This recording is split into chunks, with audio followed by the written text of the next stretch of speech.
அல்லாஹ் உங்களை விட்டு விடவில்லை என்பதற்கான 5 அடையாளங்கள்.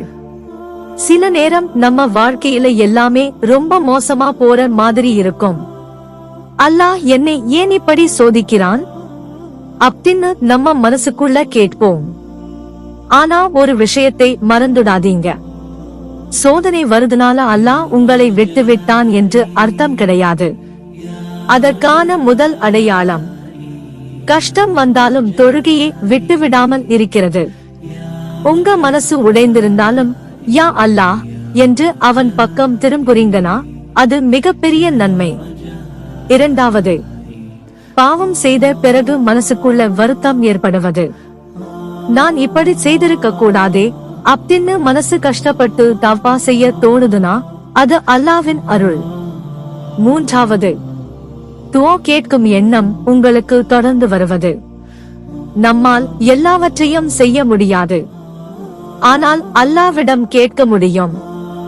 அந்த எண்ணமே ஒரு நிஃபத். நான்காவது, கஷ்டத்துக்கு நடுவிலும் ஒரு சிறிய நம்பிக்கை மனசுக்குள் இருப்பது. எப்படியாவது அல்லாஹ் எனக்கு நல்லதே செய்வான் அப்படின்னு நம்புற அந்த நம்பிக்கையை விட்டுறாதீங்க. ஐந்தாவது, அல்லாஹ்வை நினைக்கும் போது மனசுக்குள்ள ஒரு அமைதி கிடைப்பது. குர்ஆனில் அல்லாஹ் கூறுகிறான், அல்லாஹ்வை நினைவு கூர்வதன் மூலமே உள்ளங்கள் அமைதி பெறுகின்றன. அதனால் இப்போ உங்க வாழ்க்கையில கஷ்டம் இருந்தாலும், துஆ தாமதமாக இருந்தாலும், நீங்க தனியா இருக்கிற மாதிரி தோணினாலும் அல்லாஹ் உங்களை விட்டு விடவில்லை.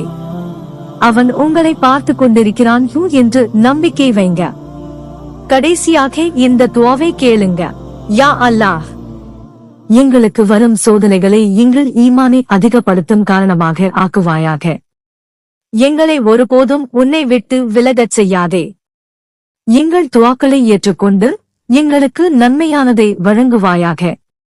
ஆமீன். இந்த வார்த்தைகள் உங்களுக்கு நிம்மதி கொடுத்திருந்தா இதை உங்களுக்கு பிடித்த ஒருவருக்கும் ஷேர் பண்ணுங்க.